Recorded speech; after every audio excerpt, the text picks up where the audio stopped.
What's up, everybody? You're here with the show that brings you interviews from Broadway professionals across the industry. Welcome to Broadway Talkback.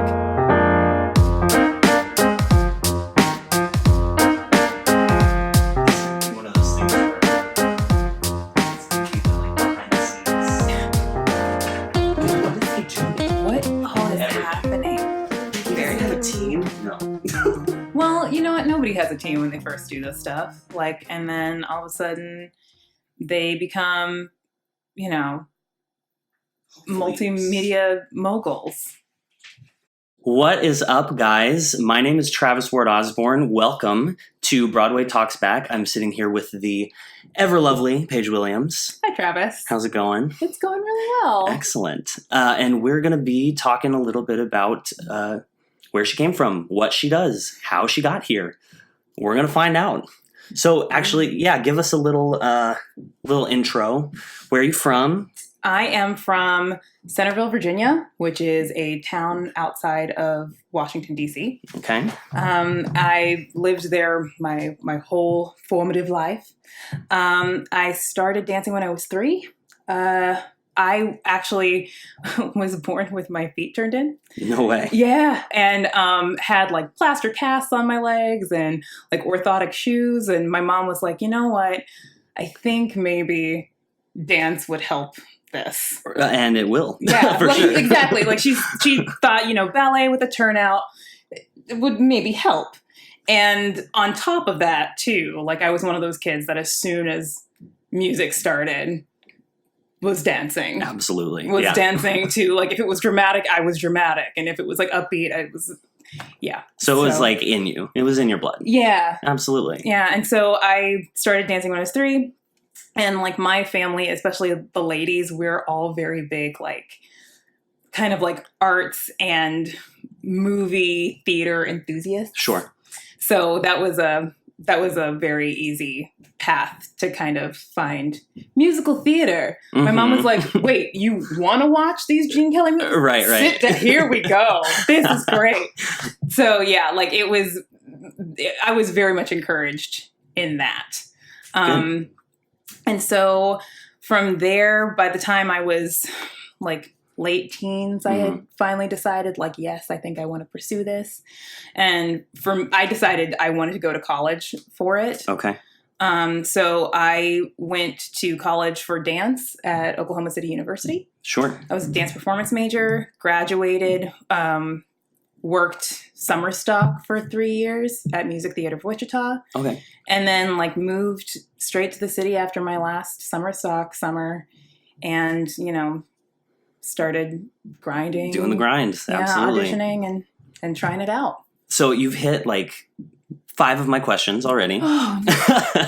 No, it's good because I want to talk about, so you went into this with support. You went in with a lot of support, it sounds like. Yeah. That's great.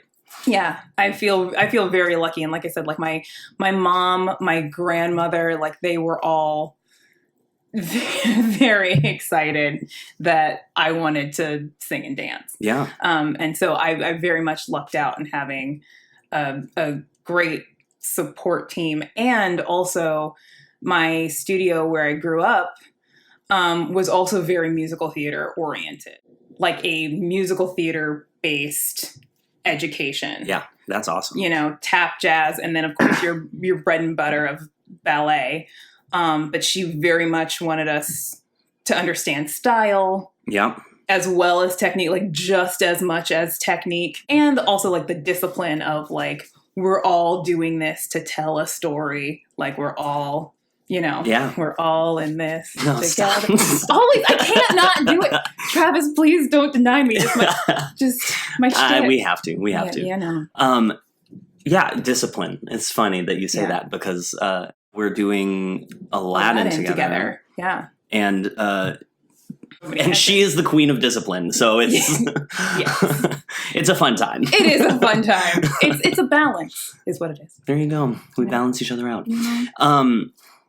So discipline. Yes. Yeah. I do want to continue on this track because you were talking about before we started recording, you were talking about being a Rockette, actually. Yeah. So, and you went to Oklahoma City University. Yes. Would you talk about how that transition worked for you? Because I know Oklahoma City kind of prides itself on discipline for one thing, and also for training dancers. Yeah, it's a very, very like hard structured curriculum, and I think that the timing for that for me was great. To go to college and have that structure was perfect, and then it helped then when I got to Radio City, because I could use that understanding there. It's very much a thing of time and place, because again, the structure that I got from school and understanding like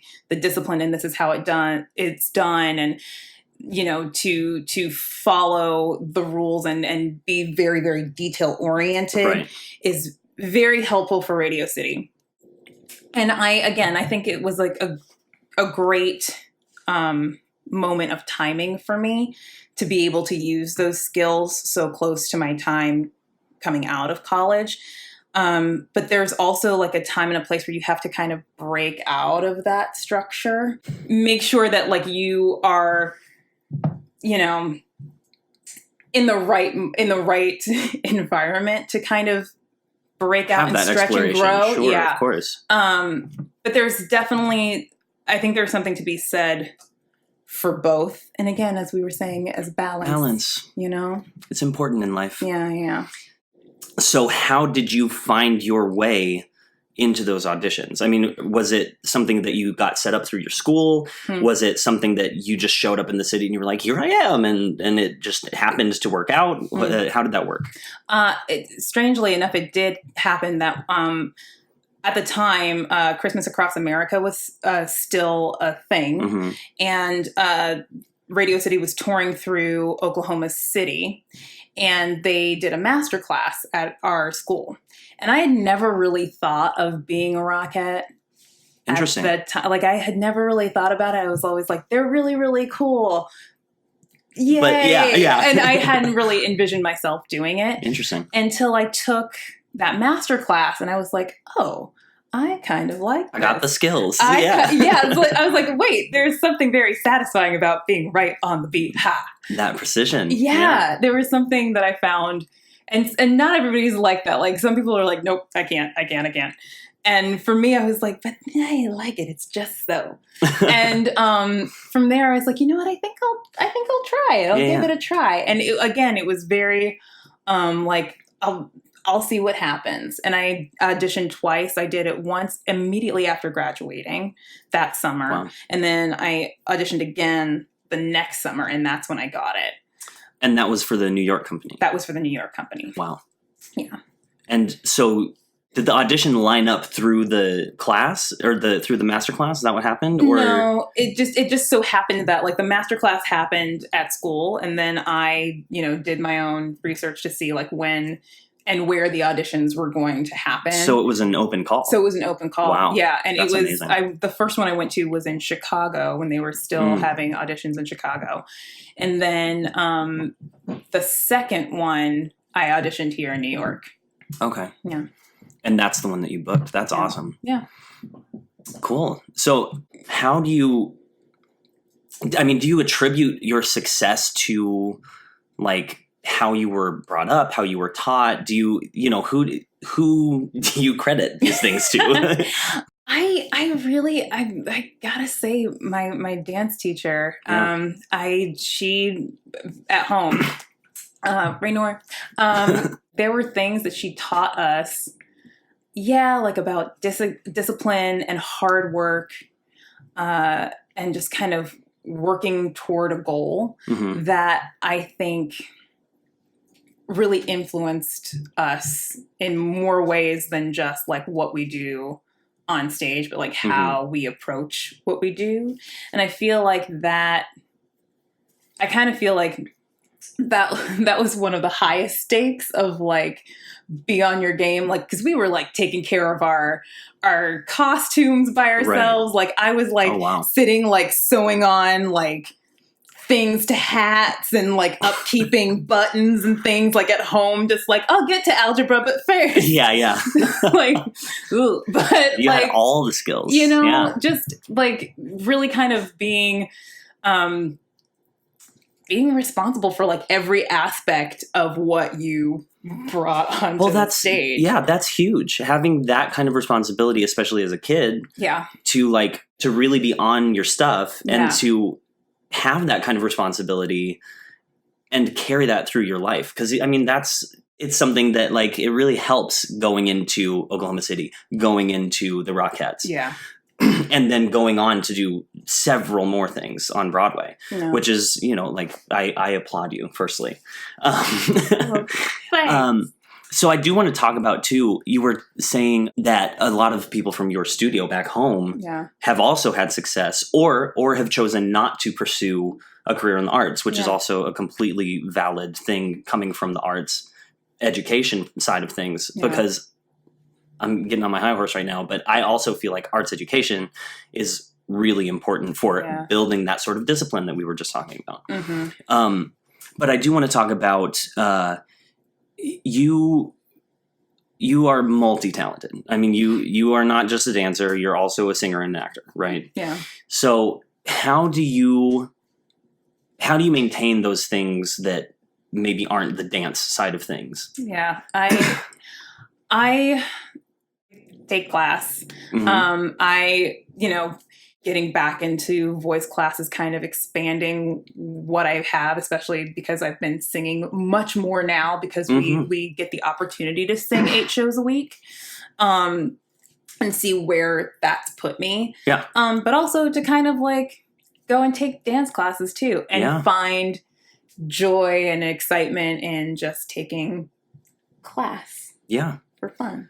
For fun, man. Yeah. And it's easy to kind of lose sight of that when it is kind of the grind, right? Yeah. Because it is a grind. Yeah. And we have moments and it's easy to kind of lose sight of where we came from and why we do this. But like remembering through teachers and through like being studious and through kind of watching our peers succeed, right? Yeah.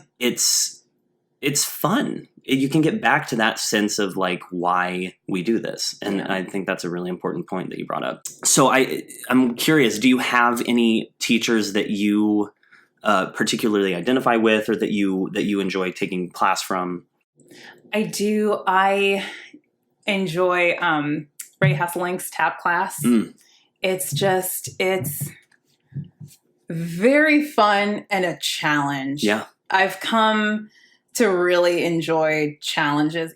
But what I love about Ray's class is that a lot of the time, even if I can't get it down to my feet, like mentally, I'm like, oh gosh, I know what this should be. Yeah. And it's very, very satisfying with Yeah. what it should be. I might not be able to get it to my feet yet, but I appreciate Not today, maybe. not today, I'm going to come back to you. tomorrow. That's right. Tomorrow. I sleep on it and the next day it's like, and people are like, wow. I'm like, I don't know. For some reason, like sleep helps me with a startling consistency. Is Mhm. it that like on the first day, I'm like, great, cool. I understand conceptually what you asked me to do. It's maybe not happening yet. Give Come me back the to me. night. That's I will right. come back to you tomorrow and it will be more right. I had a music director that always said, get more right. And I was like, it will be more right. And that's usually what happens. So who is this music director? Thomas Wesley Douglas. Who music directed?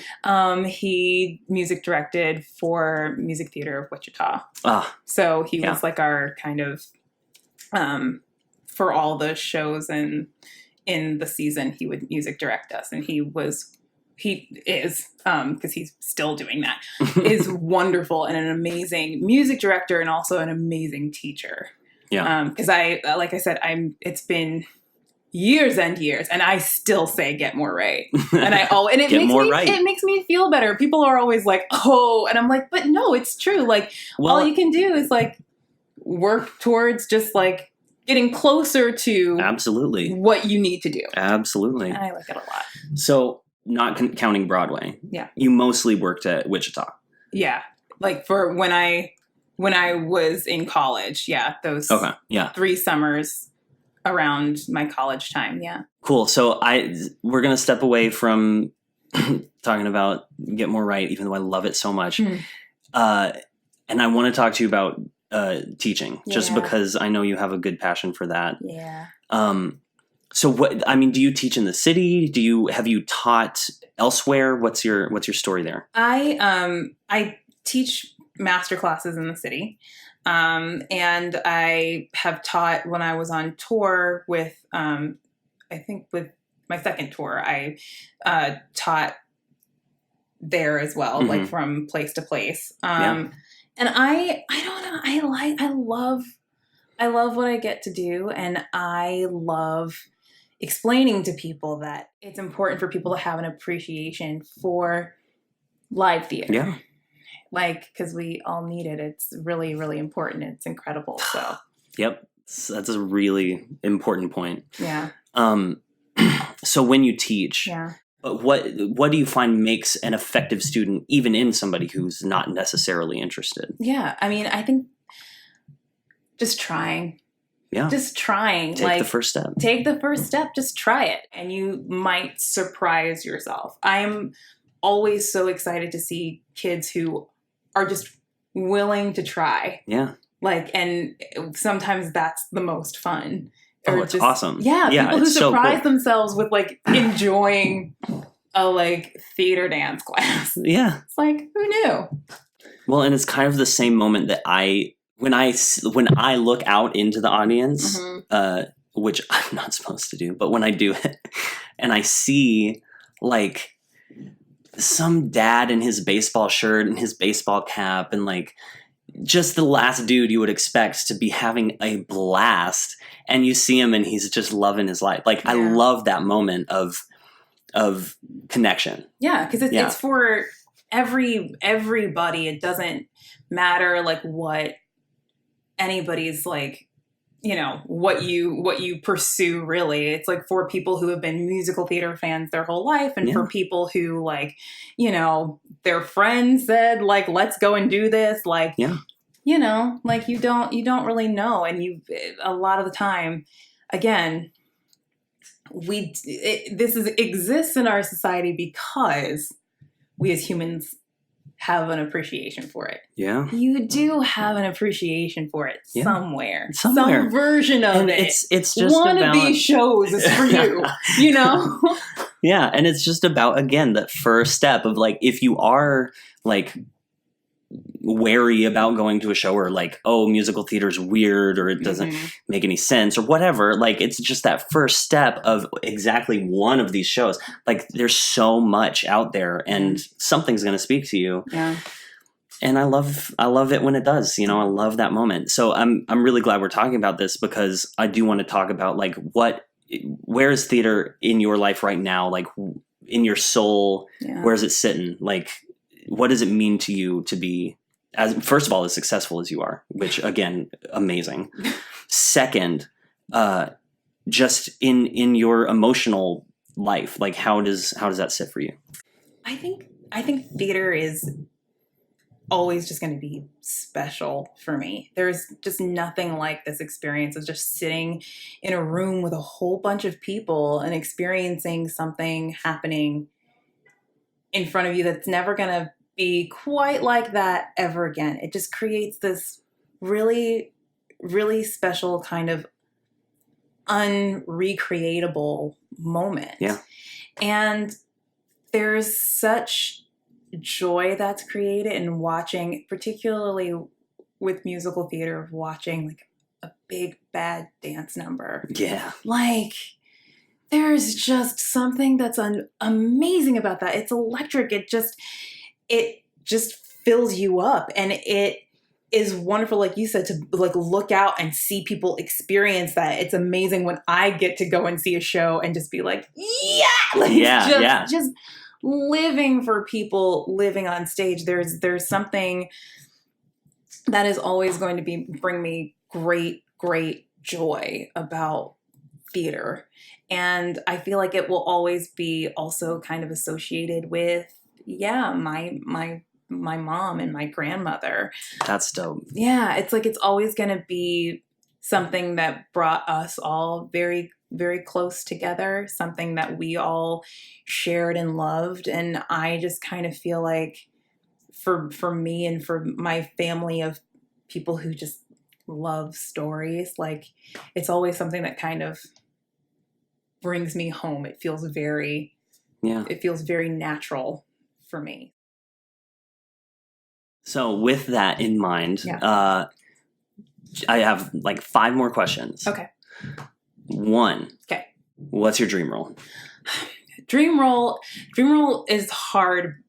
I really more, I feel like, focus on like the shows that I want to do, like just a show that I want to do. Let's hear like, it. And regardless of like any kind of way. I think I would love to be in any way in a production of Aida. Yes. Yes. I love Aida so much. You and me both. That music. So good. That's a show I just want to do. There you go. At some point. See, that covers the question for sure. Yeah. So I was going to ask what's your favorite show, but it sounds like. Yeah, it's Aida is definitely up there, but my favorite show really is it's Wicked.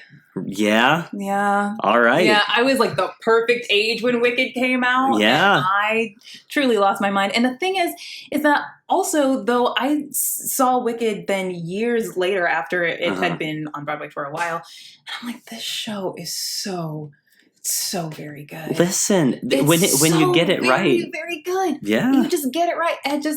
There are some days when I still put on the cast album and I'm just like, yep, this is going to happen right now. Yeah. And like, there's a reason it's been around for what? 15 years? Yeah. That's incredible. Oh, I love it. Cool. So I was going to ask, so my questions were dream role, favorite show, favorite show that you've been in. Favorite show that I've been in. I think definitely one of my favorites, because I have a lot. But I think one of my favorites, is Mary Poppins. I did the second national tour of Mary Poppins. Yeah. And it's a crazy show in that the ensemble is doing so much. Yeah. We're doing so much. Y'all were busy. We were so busy. Yeah. And for me, it was a combination of doing all the things and being Mary Poppins and being Chimney Sweep and just like living my childhood dreams. Yeah. And also just the fact that like I had an amazing time with the people I was with, and it was my first tour, and like there's just a lot of like really great, wonderful memories. I'm very lucky because I have a lot of great, wonderful memories Holiday Inn was a blast. It super was. It was a blast, and we got to do so much fun. Like I feel like it's hard to pick because I hear you. Yeah, I've been lucky in that a lot of them have been all the fun. Cool. Yeah. So last question, and then we'll call it a wrap. Okay. Not the biggest, but just a crazy mix-up or experience on stage that has left an imprint. Let's see. Oh my gosh. There was one time, it's just like it's my favorite thing it's one of my favorite things I've ever done. And I was in the first national tour of Cinderella, and there's a huge lift in the Cinderella waltz that's beautiful, and there are 8 couples, and every couple is in its own spot. Yeah. Its own special spotlight. Yeah. And the 2 partners come together and then they run away from each other and they stop and then they run toward each other and they go up into this lift. Okay. I came to my partner and I went to run around and I tripped and I fell in my ball gown in this 15-pound ball gown on stage. Just I bounced right back up and went to do like the prep before, and my partner was like, he was like, and I was like, we still hit it, and it was great. There you go. Are you okay? I was like, I'm fine. That was hilarious. Oh my God. And nobody saw it because everybody on stage is doing just that, like running around. No one saw it. And that's awesome. Which made me sad because I was like, you guys, I bet that was really funny. And now no one saw. It's fine. I love it. The memory lives in my head. So yeah. Well, Paige, yeah, it's been wonderful. Oh, it's been thank you so much, camera, for doing your job for me. I want to thank you so much for having this interview, our very first episode, our very first interview. This has been awesome. Yeah. And yeah, I say bye to the people. Bye, people. If you thought that this was great, if you found some value in this, like and subscribe. Thanks, guys. Bye.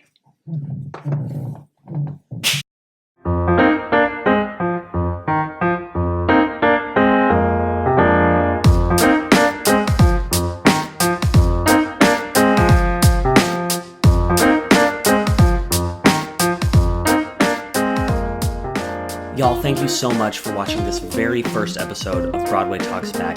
It really was such a blast to make. I had so much fun, and how about Paige, am I right? Oh, also, sorry about the video. Trust me, I know I'm working on it, and thank you for riding this learning curve with me. I'm really learning as I go, and I appreciate your support. Listen, if you found any value in what was said here, if you found some value today, go ahead and give us a like. That would be great. And if you want to see what's coming up next, go ahead and hit subscribe. It's going to be a shorter video. It's my 2-cent takeaway from this week's episode, as well as letting you know who's going to be sitting in the chair across from me next time. Oh, also, while you're down there, go ahead and leave a comment. Let me know who you would like to see on Broadway Talks Back. Also, let me know what you thought the takeaway was from this week's episode. Thanks again for watching, everybody, and we will see you next time.